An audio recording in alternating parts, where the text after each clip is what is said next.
दुसरं जे challenging decision घेणं असेल ते कदाचित मुंबई सोडणं. म्हणजे आपण मला वाटतं 12-13ला विजय हजारे जिंकलो होतो हां.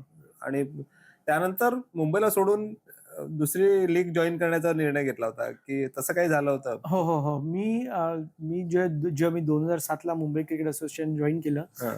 तिथून तेव्हापासून मी 2016-17 पर्यंत मी मुंबई क्रिकेट असोसिएशन मध्ये करेक्ट, होतो. करेक्ट. ऑलमोस्ट 10 वर्ष. येस. हो.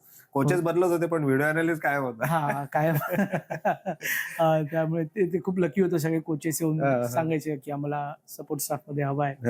हां, अ, अब 10 वर्ष झालेली होती हां. त्या फील्ड एका असोसिएशन बरोबर आणि मग बाहेरही खूप अपॉर्च्युनिटीज येत होते. बरोबर. आणि मग थोडंसं एक लेव्हल वरती जाण्यासाठी किंवा जास्त गोष्टी हं, शिकण्यासाठी हं, मला तो डिसिजन घ्यावा लागला. हं, फायनान्शियली खूप रॉंग डिसिजन होता.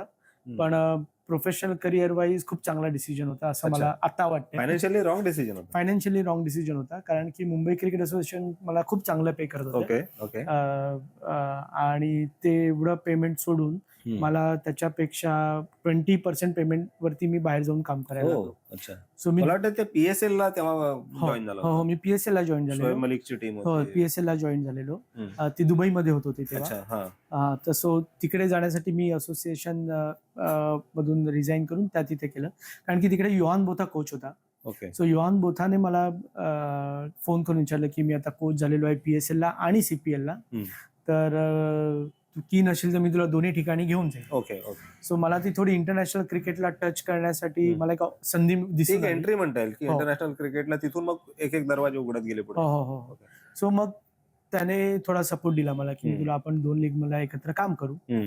आणि मग मी हा कॉल घेतला